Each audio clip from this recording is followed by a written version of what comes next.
Voilà donc deuxième jour à Pattaya, j'ai pris mon petit sac à dos pour aller me balader dans les rues et j'ai une première surprise tout de suite en sortant de l'hôtel, c'est que en Thaïlande il y a certaines rues qui sont privées, donc vous voyez par exemple derrière private road, ça veut dire rue privée, et donc j'ai voulu passer par cette rue pour aller de l'autre côté et il y a des gardes à l'entrée et on me dit bah non c'est une rue privatisée et donc on ne peut pas circuler, donc je ne sais pas si on a beaucoup ça en France mais ça m'a surpris, donc ça veut dire que je fasse tout un grand détour si je vais de l'autre côté parce que cette rue elle appartient à des privés. Voilà donc la première surprise, mais c'est pas grave, on va faire le tour. Alors petite chose amusante ici, on trouve beaucoup de personnes qui se promènent avec un parapluie. Alors c'est pas contre la pluie, c'est un parasol en fait. Les femmes thaïlandaises ont peur d'être brunes parce qu'ici avoir la couleur mat c'est pas terrible, il vaut mieux avoir la couleur blanche. Et donc pour se protéger du soleil, les femmes se promènent dans les rues avec un parapluie parasol. Voilà, c'est le genre de problème qu'on n'a pas en France en ce moment, j'imagine. Alors voilà une espèce qui est très présente dans les rues de Pattaya, qui est présente dans beaucoup de zones tropicales. Ça s'appelle la trompette jaune, ou trompette d'or, ou bois caraïbe. C'est une bignoniacée, c'est une plante d'origine d'Amérique centrale. Et elle est très jolie. Alors il y en a beaucoup, on l'a beaucoup installé un peu partout dans le monde parce que ça fait des très jolies fleurs. Vous voyez là on est le 7 décembre et on a les arbres qui sont pleins de jolies fleurs jaunes. C'est une plante qui est pollinisée par les colibris, donc c'est assez joli de voir les petits colibris qui viennent entrer leur long bec à l'intérieur. Le seul problème de cette plante, c'est qu'elle est très envahissante, et comme on l'a introduit un peu partout, et bien maintenant elle commence à prendre la place d'autres plantes locales. Donc la trompette d'or c'est bien joli, mais il faut éviter d'en mettre un peu partout. Alors j'ai été faire un petit tour sur ce qu'on appelle la deuxième ligne, c'est-à-dire la deuxième rue qui est après le bord de mer. Et alors là ça change du tout autour, on a des grands immeubles. On a une sorte de voie rapide. Donc entre le bord de mer avec les petites boutiques et puis la deuxième ligne avec les grands immeubles, le contraste est assez saisissant. Donc vous aurez compris que je préfère plutôt le bord de mer, donc je ne vais pas rester du côté moins sympathique.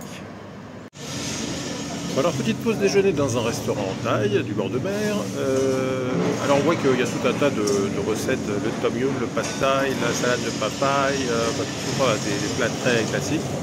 On voit qu'en moyenne c'est environ 2 €, 2,50 € le plat. Et quand je vous disais que la région était très fréquentée par les Russes, on voit que dans les cartes, ils ont même mis des plats en russe, écrits en russe. Ils ont même fait des pancakes russes.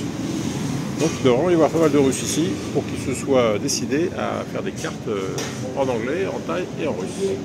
Bon, ben voilà mon premier pad thaï. Alors a priori il y a du poulet, parce que j'ai pris un pad thaï poulet, il y a des pousses de soja, il y a des cacahuètes. Ça a l'air très bon. Et ben on va goûter ça, puis je vous dirai. Bon alors j'ai goûté, c'est pas très bon, c'est excellent. Ce sont donc des nouilles chinoises, des pousses de soja et surtout des petites gouttes de cacahuètes là avec une bonne sauce et des petits bouts de poulet. C'est vraiment super. Le seul truc c'est qu'il fait 31 degrés et que l'assiette est très copieuse, donc ça va être difficile de tout manger.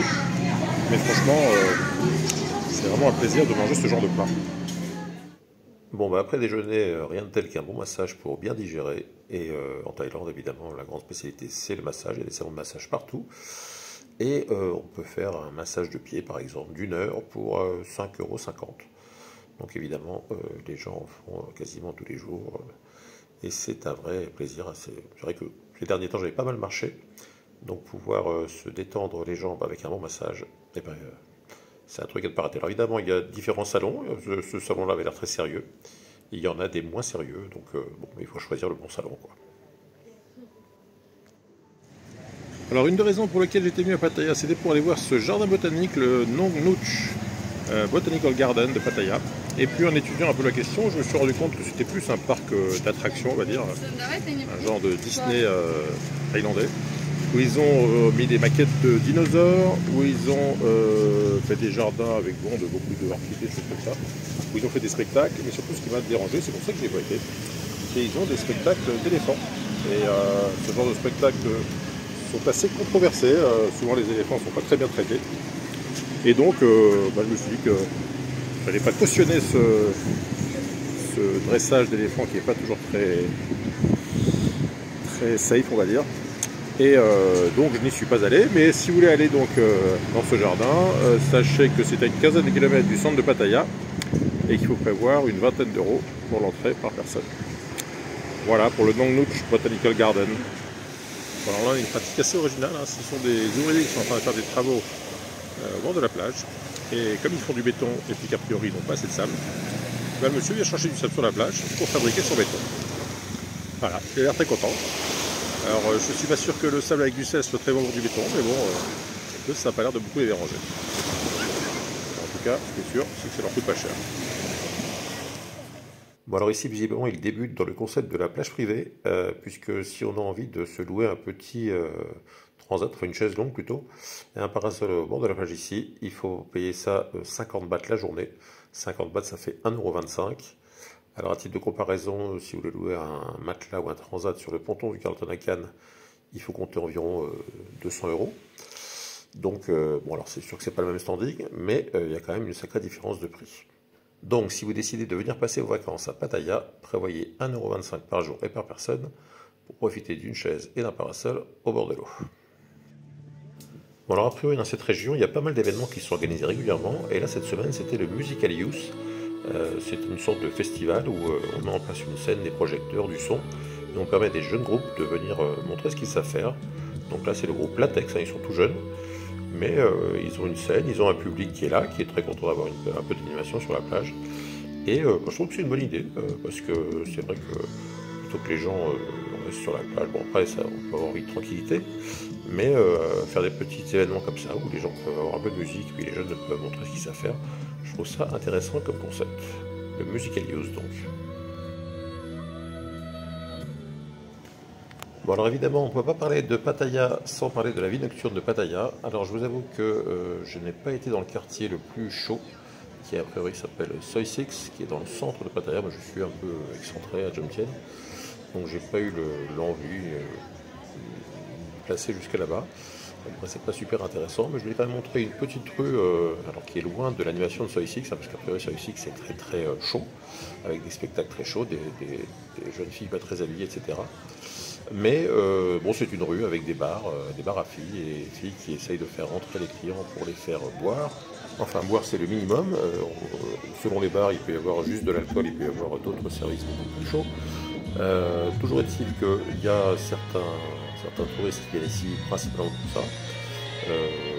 Bon, enfin, alors je sais qu'il fut un temps, il y avait des jeunes filles très jeunes. Alors moi j'en ai pas vu, je ne sais pas si ça se fait toujours, mais donc j'ai vu des jeunes filles qui a priori étaient majeures. Donc on peut dire qu'il y a une petite amélioration de ce côté-là, mais enfin c'est quand même... donc il y a beaucoup de jeunes filles ici qui viennent des provinces de l'est du pays, de la région de l'Isan, qui est une région très rurale, très pauvre, et donc il y a des jeunes filles qui viennent dans la région pour essayer de trouver ce qu'on appelle un farang, c'est-à-dire un étranger qui va évidemment avoir de l'argent, qui va pouvoir subvenir à leurs besoins et surtout aux besoins de leur famille, puisqu'en Thaïlande il y a une tradition de respect des parents, et donc les enfants se sentent redevables par rapport à leurs parents, ils doivent entretenir leurs parents quand ils vieillissent. Et donc ces filles de l'Isan viennent dans les régions touristiques pour essayer de trouver un étranger qui va accepter de payer pour leur service, et donc cet argent qui est beaucoup plus facile à gagner, parce que le salaire ici, le salaire moyen est d'environ 300 € par mois, alors que là, avec quelques passes, elles peuvent gagner ça en une nuit. Donc évidemment, elles se laissent parfois tenter par ce genre d'activité. Bref, toujours est-il que la Thaïlande, c'est aussi ça, mais ce n'est pas que ça, donc je voulais vous en parler, même si le truc est assez calme, mais pour quand même donner une petite idée de cette région. Et à vrai dire, je préfère terminer sur une note plus positive avec ce jeune groupe donc, qui s'appelle Latex, que vous pouvez retrouver sur Instagram a priori, et qui donne une vision plus positive du pays avec ce groupe qui joue en bord de mer comme ça. Je trouve ça assez sympathique. Et j'en profite pour vous dire que, évidemment, si vous aimez ce genre de vidéo, n'hésitez pas à mettre un petit pouce bleu. Si vous avez des questions, des commentaires sur la vie en Thaïlande, n'hésitez pas à le faire dans la section commentaires. Et si vous n'êtes toujours pas abonné, eh ben je compte sur vous pour vous abonner et nous rejoindre très vite. A très bientôt pour de nouvelles aventures en Thaïlande. Bye bye.